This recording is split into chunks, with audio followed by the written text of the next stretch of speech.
G'day all and welcome to the first ever Teams live stream on Freo Faithful. The teams came out about half an hour ago. Unfortunately, for the first few weeks of the season, when the teams come out at 3:20 WA time, I'm going to be at school and getting home from school. So we'll be starting the teams at about 3:40, 3:50 each week until they start to come out at 4:10, which then we can watch the sort of reaction. We can react to the teams live together. I hope you're all well. Chat is in. How many do we have here? We've got 16 in. Hoping to see a few of you on the fan camps post-game on Saturday. Let's take a look at the teams because I'm quite happy. Let me know your thoughts down in the description or down in the comments. I'll chuck the chat up on my phone. Thank you for the support in the preview yesterday. If you haven't already checked that out, make sure you do. But let's take a look at the teams. So here we go for Freo. We have gone quite tall in the back line. So I'm going to assume that's to counter or to sort of just cover Ollie Henry, Jeremy Cameron, and Shannon Neal. So we've gone Cox, Pearce, and Draper. So we knew Cox would be fit. Pearce and Draper were both tests, and they've both gone up. So I'm over the moon with that. Luke Ryan, Brandon Walker, and Jordan Clark off the half back line. Beautiful. Obviously, Walker will probably play in a back pocket a bit deeper. Clark and Ryan rebounding. Jeremy Sharp, Nathan O'Driscoll, both on the wings. We knew that was going to happen. And then we've got Jager O'Meara. And that midfield mix is going to be really, really interesting with the amount of names we roll through there, the amount of dynamics we roll through there. You've got Jager O'Meara there. You've got a Matty Johnson on the bench. Carl Warner might get a bit of midfield time. You've got Murphy Reed, who is debuting. And he's actually on the field, so we won't be sub. It's our first debutant round one, straight out of the draft, since Andy Brayshaw in 2018. So, yeah, great to see Murph there on the high half forward line. I'm sure he'll get some midfield minutes. Michael Frederick and Sam Switkowski also named on half forward. Luke Jackson, Josh Tracy, Jay Amos all there. And Luke Jackson is named in the forward line, which means it is Liam Reedy who's in the ruck. With Sam de Koning in the ruck for Geelong, I was sort of hoping we'd go with Jackson. I think Jackson could have countered de Koning. I think we're sort of wasting a number with Reedy. Like, I rate Reedy and, like, the physical presence he brings. But I'd rather play Reedy in a game against, like, Hawthorn, where he brings a bit of a physical presence against a guy like Lloyd Meek.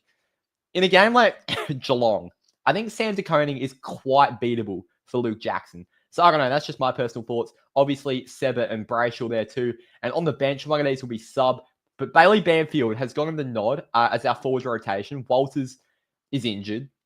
Didn't pass his fitness test. Sam Sturt's also injured. We've then got Matty Johnson, Carl Warner, Heath Chapman, and Corey Wagner. So that's quite interesting. Both Wagner and Warner get a place in the 23. I'm not sure if one of those will be sub. I've got a feeling we're going to give the vest to one of Warner or Wagner. I'd find it very surprising if JL thinks we can play both. But, I mean, Carl can play a bit of midfield time.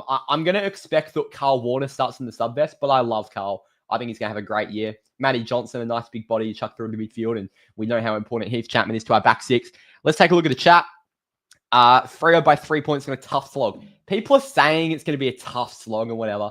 I'm quite, I'm not confident, but I'm happy with where we're at heading into the game. Like, you think of the conditions. Like, we've been training in 40-degree. I mean, I think there's been days where we've trained to like 42, 43-degree days. Coburg has gotten so hot this summer, and we've been doing the extra running after every single session, no matter the temperature. I think we're well conditioned for this sort of game, so I'm quite excited. Grant says Reedy might be a better match for Meek. Yeah, I agree. I think Liam Reedy, that's certainly Liam Reedy's sort of game, Lloyd Meek. But yeah, I don't know. I would have rather seen Jackson play against de Koning, but I guess we sort of keep that forward structure by having Liam Reedy there.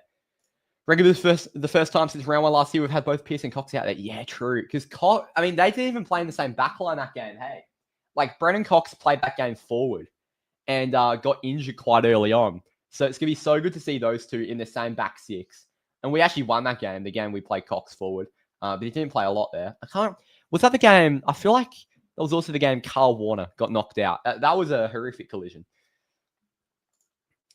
Yeah. Well, we do need to put games into Reedy. I just don't know if this is the one. I mean, you think of Geelong's like versatility in terms of their rucks. They rotate through a Reece Stanley, a Toby Conway, as we're seeing here, a Sam de Koning. So yeah, they've got so much versatility through that area of the ground, getting so many games into so many guys. Shannon Neal's going to be handing out wheelchairs to his opponents. Thanks, mate. Jay Tomo's here. The list considering all the injuries is decent. Yeah, it is. I'm not sad about it whatsoever. The post just went up on the Freo Faithful Instagram, by the way. For the team. The team isn't going out. What on earth? The team is not gone out. That's actually insane. Instagram has done me a dirty one there. What else do we have? If this doesn't start, I'm going to start burning my Freo Faithful merchandise. Yeah, thanks, mate. Can't the Dockers, boys? Up the boys. I'm very excited for this game, obviously. Leave your thoughts in the chat. I might end up putting the StreamYard link in the chat. If any Freo fans want to join, have a yarn. Oh, no, it's not going to let me. I'll chuck in the description. So everyone check the description if you're a Freo fan and you do want to hop on for a yarn about the teams, because it's always interesting, the first selection of the year. I'm trying to figure out, so our midfield rotation. So Nathan O'Driscoll's named on a wing, but he's sort of that like-for-like guy where you can get a Hayden Young type rolling through there, like the left foot, big body, smooth moving. I'd almost argue O'Driscoll's a bit quicker than Young. So, yeah, I quite like how we're going to lay out our midfield. Jager can also play on the outside. So we've got so much versatility, because you think of Jager and O'Driscoll and Murphy Reid. All three of those guys can play in a variety of different midfield positions, as well as high half forward. And then you've got Sam Switkowski will pinch hit through there. Freddie will move up to a wing at times. Carl Warner might come in through there. And then obviously Matty Johnson will. So we've got so many numbers that can come through there. I'm really happy with how we've set that up. We got Voss in the emergencies. So you never know if we pull a sneaky and bring Voss in for Reedy, put Jackson into the ruck. I doubt that's going to happen though. Shai Bolton's probably a good one to talk about. Who just mentioned Shay? Yeah, Oscar. Shay's not ideal, not having him, is he? He didn't complete his fitness tests at main training yesterday. Didn't get through the full main training. JL did say in his presser, though, it's not long term. He's pretty confident if he doesn't play this week, he'll be out there next week against Sydney. So it's not too much of a concern, to be honest. Murphy Reid is in J Tomo, indeed. But yeah, not too concerned about Bolton. I saw a post today, hoping it's not the old Heath Ho curse with the Harley Bennell, the Anthony Morabito. God, and let's just remove that negative energy from here, because Shay is going to be a star for our football club. Daniel, Noddy in for a huge season. Yes, so pumped to see Noddy out there. Obviously, he got very, very limited minutes last season, which was a bit of a shame. But you saw just like our transition from, because he obviously lines up on a wing, but he moves back to half back and he helps our transition so much, rebounding from there all the way to the half forward line. He's a bit of a 50-50 sort of player. So yeah, Nathan O'Driscoll is just an absolute revitalization in how quickly we move the ball. Banfield surprises me. It doesn't necessarily surprise me when you take a look back at it. Like, we're going to have to pick one guy to go in that forward rotation. Like, just picking Murphy Reid as our forward rotation is not smart, because he's probably going to end up having to pinch it through the midfield there in place of Hayden Young for a bit. So it's going to be either one of Sturt, Banfield, or Walters. And Walters and Sturt both haven't gone up for this one. You've got Cooper Simpson in the emergencies, who I'm sure is going to be an option later in the season. Simpson against the Indigenous All-Stars was so good. He looked unbelievable. Do you reckon Sharpie should go forward with Jackson and Reedy in the ruck and put Simpson in Sharpie's spot? Let me read that again. Do I reckon Sharpie should go forward with Jackson and Reedy in the ruck, put Simpson in Sharpie's spot? If Simpson's in the side, you're playing Simpson forward, surely, just keeping Sharpie on the wing. Simpson is such a crafty little forward. Such a nice little crummer. Gets the job done. He's been really good at waffle level for quite a while now. So I'm sure he's going to get quite a few games this year. Old Cooper Simpson. You know, Banner's a sub. There's a good chance Banners does start as sub, to be honest, Dockside. I've just got a feeling it will be Wagner or Warner. And after how Wagner played against Melbourne, I don't really see them going for him as sub over Warner. And look, I loved Carl's game. Don't get me wrong. Like, Carl's one of my favorite players, but I just think having two of those types of players in the same 22 is very unlikely. And I think Carl can also bring us some fresh legs. And look, Banfield can be an impact sub as well. I mean, in the forward half, he can pop up, kick a few goals, but I do just think it'll be a Carl Warner situation. Noddy will be a Jet, mate. Liskey, make sure you get in chat, guys. Leave your thoughts on the game. We're going to have a yarn for a bit longer. The Richmond-Carlton game gets underway in just under half an hour. I think Reed could kick 2 or 3 and have 10 to 15 touches. Mate, if he kicks 2 or 3, that's a fantastic debut. He's got to do a lot, Murph. We know how good he is with his composure. That's definitely one of the strengths of his game. But he's got to do a lot in this team because obviously when Hayden Young's back, oh boy, like that's going to be a very, very hard spot to keep. And I know Murph's been named in a high half forward role. So if he does enough, you'd probably think that it would be a battle between Johnson and Reed for keeping their space over Young. So yeah, because both of them can't be in the team. And I'm sure Murphy will be determined to show that he can offer more than Matty Johnson. And yeah, he's probably a more versatile player by nature, Murphy Reed. But Matt Johnson is not favoured by JL, but I think JL liked what he sees. Like he's very, very, he knows what he's going to get. Like he's a big body. He rolls through there. He's got a bit about him. He doesn't have like heaps of tricks up his sleeve, but he just knows what he's going to get. A big body, a big presence. And Matty Johnson's put on some serious size in this offseason. So yeah, I like Matty a lot. And it's definitely going to be a battle between him and Reed for who keeps their spot in the 22 when old bloody Youngie comes back. Yeah. So overall, quite happy with the team. We'll take a look at Geelong's team quickly as well here, because I wouldn't mind taking a look. So here is Geelong's team. Sorry, any surprise debut this year, even if they come in due to injury? I'm not sure about surprise debut. Maybe I've heard good things about Ollie Murphy.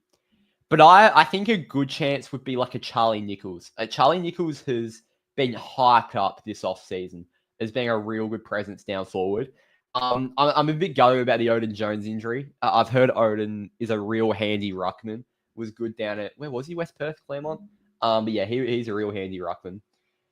I like Johnson McMahon. He gets caught home the ball too many times for my liking. Yeah, it's a part of how he plays. He does take on a few too many guys, and Johnson does get under my skin a little bit when he's doing that sort of stuff, but I also feel like we're not going to get the best Matt Johnson if he's not playing the game like that. So, yeah, I'm not too concerned. Alex on camera will be a good battle, and Ryan on Stengel. At least our backline's solid considering all the injuries. Do we think Ryan will go on Stengel? Let me take a look. There's a good chance he is. You'd say, so Cox goes to Henry, I'd say. Draper could play a bit smaller. So maybe Draper goes to Henry. I reckon Cox goes to Neil. And Pierce obviously goes to Jez. Walker, I think Walker goes to Stengel. I think Luke Ryan, Myers pushes up too high for Luke Ryan to play on him. So Jordan Clark might take a Brian Myers, I reckon. But that's risky because Jordan Clark's got a bit of defensive liability. Like, we know what he can do going forward, but there's definitely a bit of defensive liability there from Jordan Clark. Yeah, Luke Ryan probably won't go on Grind in that case, but I think Clarkey will. Luke actually will go on Stengel, you know. You're right. Danger's probably going to... Danger's been named to the forward line. Yeah, because then a Walker would probably take a Brad Close. They've got so many small options. That's what we've got to do. We've got to lock out their tools from the games. Well, we've got to lock out their smalls, really. Jez is their main tall threat. I think we can deal with Neil and Henry. But apart from that, yeah, I think Close, Myers, Dangerfield, Stengel, whoever else they run through there is going to be so dangerous.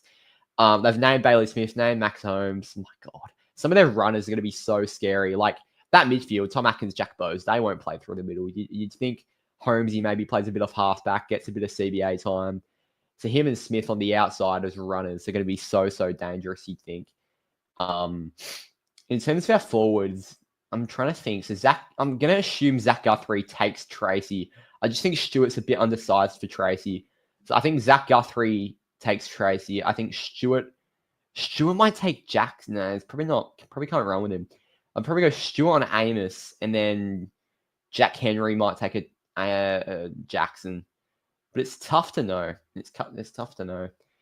How would you rank these four? Johnson, Erasmus, Will Brodie, Murphy, Reed, says Daniel.